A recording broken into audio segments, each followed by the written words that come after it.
So welcome back to the channel guys and welcome to your own Common Man's Club. So last week हम लोगों ने देखा था कि बाजार में बहुत तेजी आई थी, बहुत ही ज़्यादा ग्रीन कैंडल्स बने जा रहे थे डेली बेसिस पे। और उसके बाद हमने ये देखा कि फ्राइडे में को भी ये पॉजिटिव होकर क्लोजिंग दी है। तो चलिए उसी को हम लोग थोड़ा एनालाइज करते हैं। आगे क्या पर्सपेक्टिव रह सकता है। ओके, आगे कुछ कॉर्पोरेट रिजल्ट्स आने वाले हैं, उसका क्या प्रभाव पड़ सकता है। सो जरा कुछ ऑब्जर्वेशंस है जो मैं आपके सामने लाया हूँ, है ना, उसको मैं आपको दिखा देता हूँ, उसके बाद ग्राफ्स पे आऊँगा। सबसे पहली बात कि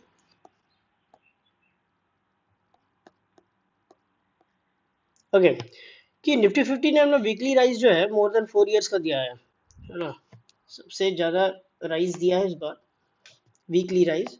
And next, investors are betting that blue chip indices have bottomed. Investors को ऐसा लग रहा है कि blue chip indices जो होते हैं, blue chip indices by the way किसी भी कंट्री के सबसे टॉप रैंकिंग इंडाइसेस होते हैं, लार्ज कैप कंपनीज को कहते हैं। ठीक है, उसने बॉटम बना लिया है, ऐसा इन्वेस्टर्स को लग रहा है ऑलरेडी। डीआईआईज और बाकी जो हमारे यहाँ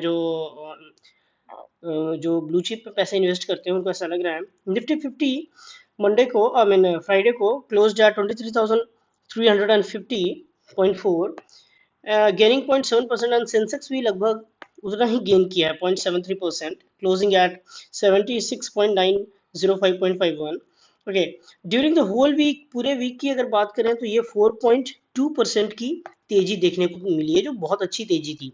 और लगातार मंथ ऑन मंथ बेसिस पे 5 महीने तक हमने देखा कि कैंडल गिरता ही रहा, है ना। उतने फॉल के बाद, जैसे कि यहाँ देखिए, this is Nifty graph on monthly basis, each candle represents 1 month. आप देख सकते हैं मंथ ऑन मंथ बेसिस पे बहुत ही ज़्यादा फॉल, ये तो गजब ही हो गया, तो सबसे बड़ा फॉल था। एंड लास्ट मंथ आप देखिए वही बहुत बड़ा फॉल था, बाकी बीच के 3 महीनों में छोटे छोटे फॉल्स थे। एंड इस महीने आप देख रहे हैं अच्छी खासी तेजी हुई है, तो जो कि लाजमी था, क्योंकि इतना ज़्यादा 1 2 3 4 5 महीने से फॉल पास्ट के 28 ईयर्स में नहीं हुआ था।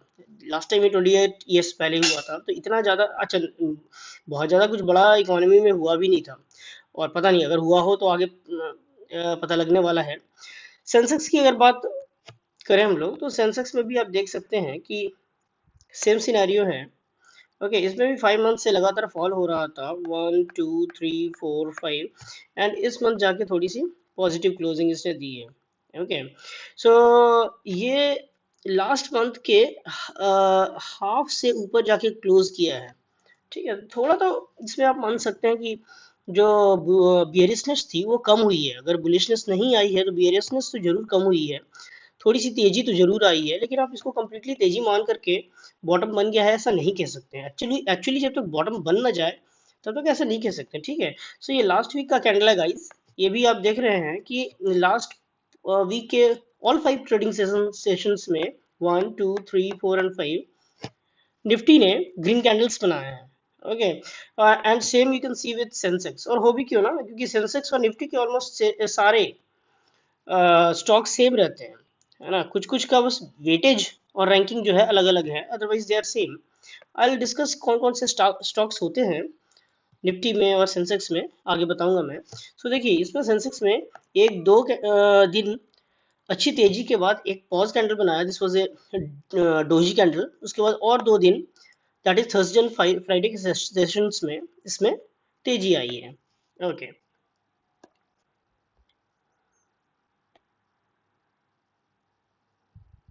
ओके, वीकली बेसिस पे ग्राफ आप अगर देखिए तो कितना बढ़िया सा ग्रीन कैंडल बना है, इतना बेहतरीन ग्रीन कैंडल बना है। इसकी साइज जरा देखिए, इतनी बड़ी ग्रीन कैंडल लगभग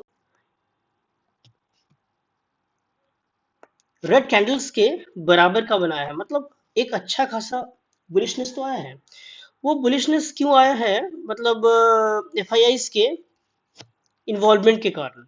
और लोग कह भी रहे थे इन वेरियस मीडिया, जब तक, और बहुत सारे लर्नेड इन्वेस्टर और मार्केट के पार्टिसिपेंट्स कह भी रहे थे कि जब तक एफआईआई का बेहतरीन पार्टिसिपेशन नहीं होता है, market is not going to reverse. लेकिन अभी मार्केट रिवर्स कर गया है या नहीं, ये नहीं कह सकते हैं। Market still is in bears zone, let me tell you.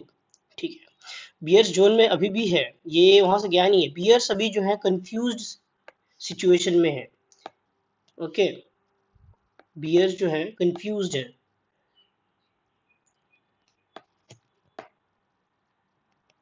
लेकिन वो बेवकूफ नहीं है। अगर उनको लगा कि अपना पोजीशन काट के निकलना है तो और भी शॉर्ट कवरिंग मूव आपको नेक्स्ट वीक देखने को मिल सकती है। कि अब मंडे कहाँ पे ओपन होता है इस पे डिपेंड करता है। ठीक है। और आप ये अगर फ्राइडे का ग्राफ देखें, so this by the way is Friday का trading graph is started from here. और कितनी बेहतरीन शॉर्ट कवरिंग मूव आपको फ्राइडे को भी देखने को मिली। Starting from here it kept on giving short covering move. यहाँ से एक सेलिंग आई, फिर वो और जितने सारे selling I all were bought. Okay, so same you can find in Sensex. Sensex में भी बहुत बेहतरीन एक शॉर्ट कवरिंग मूव आई थी। जितने बियर्स थे बेचारे बर्बाद हो गए इस वीक में, कह सकते हैं। ठीक है। सो इसलिए कहते हैं मार्केट ना सबको मौका देता है, बुल्स हो बियर्स हो सबको मौका देता है। और अभी जो है मार्केट इस टाइप का है, जो डायरेक्शनल प्ले करना चाहते हैं उनके लिए बेटर है। ओके, ट्रेडिंग में डायरेक्शनल प्ले करना चाहते हैं या जानते हैं उसके तरीके और साइकोलॉजी को समझते हैं, उसके लिए मार्केट अभी बेटर है। अभी मार्केट नॉन डायरेक्शनल वालों के लिए सही नहीं है।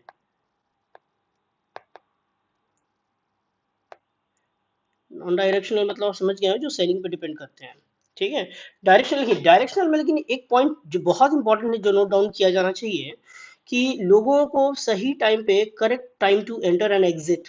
ओके, एंट्री एंड एग्जिट का करेक्ट टाइम ये बहुत जरूरी है। अगर अगर आप करेक्ट टाइम पे एंट्री एंड एग्जिट नहीं कर पाते हैं तो फिर आप डायरेक्शनल से पैसा नहीं बना पाएंगे। ओके, सो अब आते हैं कि mid cap and small caps में क्या हाल रहा था, जरा उसको जानने की कोशिश करते हैं।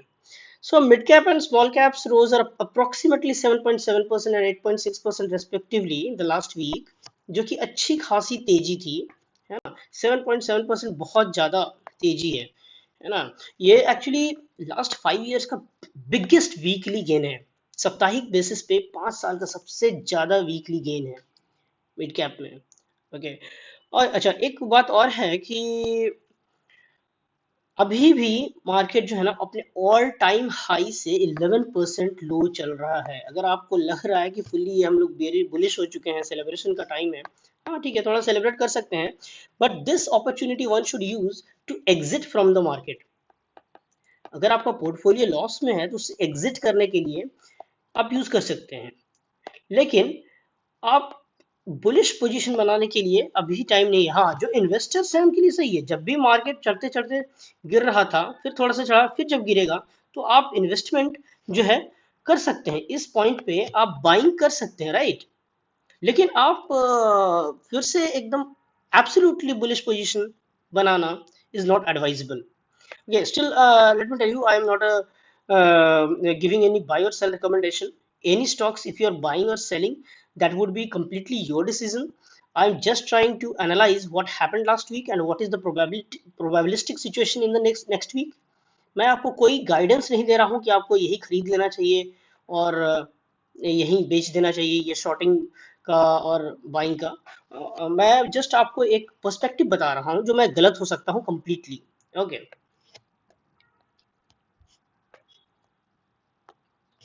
अच्छा रूपी के सेंस में देखते हैं कि हम लोग पिछले कुछ टाइम से देख रहे थे, रूपी जो है डॉलर के मुकाबले कमजोर होता जा रहा था, है ना। लास्ट वीक में एक अच्छी खासी तेजी जो है रूपी में भी वीकली बेसिस पे देखने को हमें मिला है। सो लार्जेस्ट वीकली राइज रूपी ने पास्ट 2 इयर्स में दिखाया है, and it ended at 85.9725 against the dollar, जो कि पहले चल रहा था 86.3675 in the previous session. Last session में इतनी अच्छी तेजी देखने को मिली है रूपी में। देखिए, रूपी का फॉल और गेन बहुत इंपॉर्टेंट होता है। क्यों होता है? क्योंकि एक छोटा सा चीज मैं आपको पहले समझा दूं, उसके बाद मैं आपको बताऊंगा बाकी की बातें जो मैं ऑब्जर्व करके रखा हूं। कि अगर किसी भी कंट्री का करेंसी अगर कमजोर होता है, इफ द करेंसी डिवैल्यूज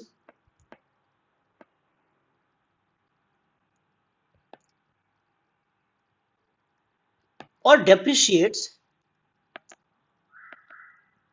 किसी भी कंट्री का, करेंसी डिवैल्यू या डिप्रिशिएट करता है ना, तो उसके एक्सपोर्टर्स को फायदा होता है। किनको फायदा होता है? एक्सपोर्टर्स को।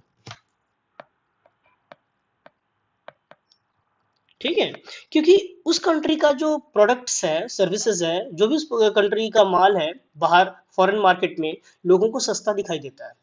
तो वो क्या है, उस पर्टिकुलर, फॉर एग्जांपल आप यूके की बात कर लीजिए, लंदन। ठीक है, यूके में बहुत सारे कंट्रीज अपना सामान बेचते हैं। ठीक है, उसमें मान लीजिए इंडिया है, सऊदी अरेबिया हो गया, चाइना है, और भी कंट्रीज हो सकती हैं, स्मॉल कंट्रीज हो सकती है, यूएस हो सकता है।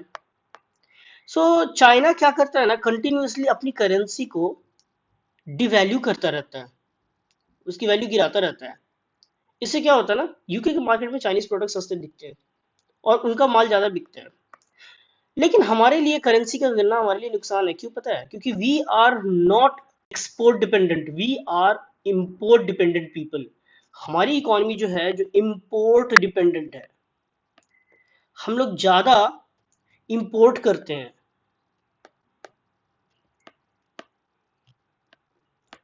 Then export. हम लोग एक्सपोर्ट उतना नहीं कर पाते जितना ज्यादा हमें इंपोर्ट करना पड़ता है। उसमें भी क्या हम लोग इंपोर्ट करते हैं? Crude oil.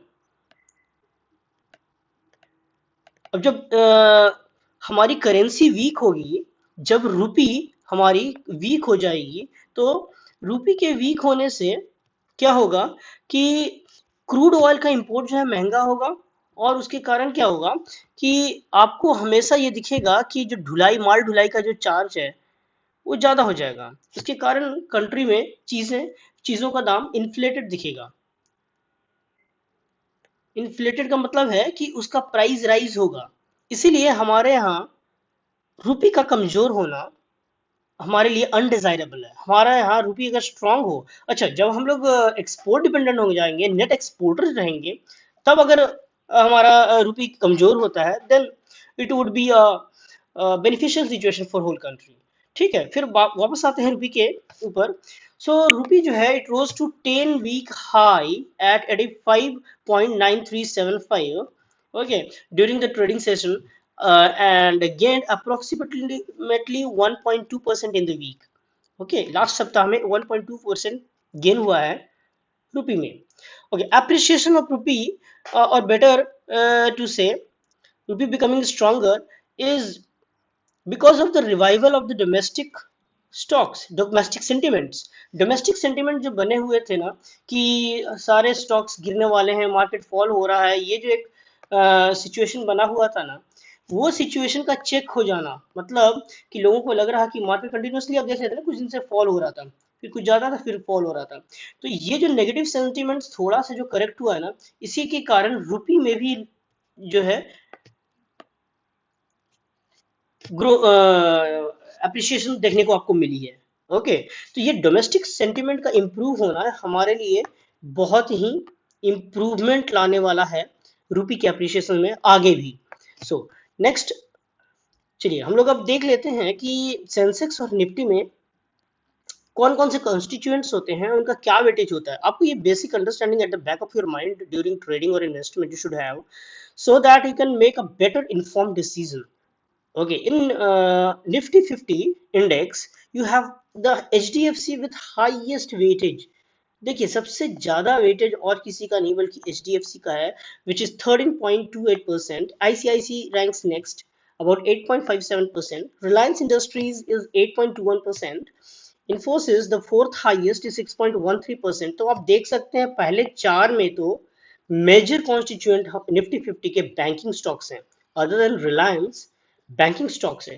ये बाय द वे 28 फेब 2025 का लेटेस्ट डेटा मैं बता रहा हूँ, after index readjustment. You can check this out on the NSE website.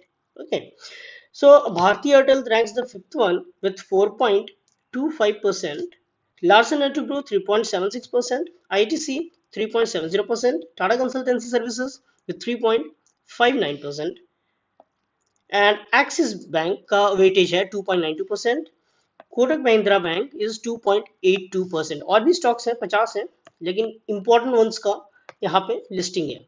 Next, हम अब सेंसेक्स में देखते हैं कि सबसे हाईएस्ट वेटेज वाला कौन है, तो रिलायंस है। यहाँ आपको उल्टी कहानी दिखेगी, सेंसेक्स में सबसे हाईएस्ट वेटेज वाला कौन है, तो रिलायंस है।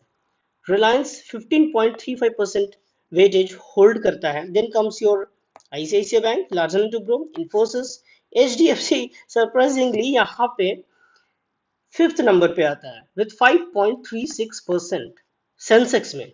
ठीक है, तो ये आप देख सकते हैं कि निफ्टी 50 और सेंसेक्स में क्या डिफरेंस आ रहा है। ठीक है, बाकी कंपनी सेम ही रहेगी लगभग, भारतीय Airtel, ITC, state bank of India, ONGC, HDFC bank. Okay, अच्छा इन्होंने एचडीएफसी लिमिटेड और एचडीएफसी बैंक को दो सेपरेट करके रखा है। ठीक है, अच्छा Reliance communications and Reliance industries को अगेन सेपरेट करके रखा है, अलग अलग वेटेज दे के रखा है। ठीक है, Bharat Heavy Electricals Limited, Tata Steel, Satyam, then Hindustan Unilevers जिसका 2.32% वेटेज है। So this basically is the weightage of some important stocks in Nifty 50 and Sensex 30। Sensex में 30 stocks का एवरेज होता है बाय द वे। एंड चूंकि सारे स्टॉक्स जो हैं लगभग कॉमन है, वेटेज अलग अलग है, तो इनके ग्राफ का मूवमेंट भी आपको सेम नजर आएगा। देखिए, look at the movement of this Nifty 50। ये निफ्टी 50 का ग्राफ है गाइस। तो निफ्टी 50 में भी जिस तरह का मूवमेंट हुआ है, आपको सेंसेक्स में भी लगभग सेम मूवमेंट मिलेगा। देखिए, ये भी फ्राइडे को, ये 5 मिनट का ग्राफ है फ्राइडे का, राइट। तो जहां से वो राइज किया सेम पैटर्न लेते हुए जैसा निफ्टी लिया है सेंसेक्स गया, क्योंकि सेम इंडाइसेस हैं, उसके कारण ऐसा हो रहा है। ठीक है, सो नेक्स्ट वीक कॉर्पोरेट के रिजल्ट्स आने वाले हैं।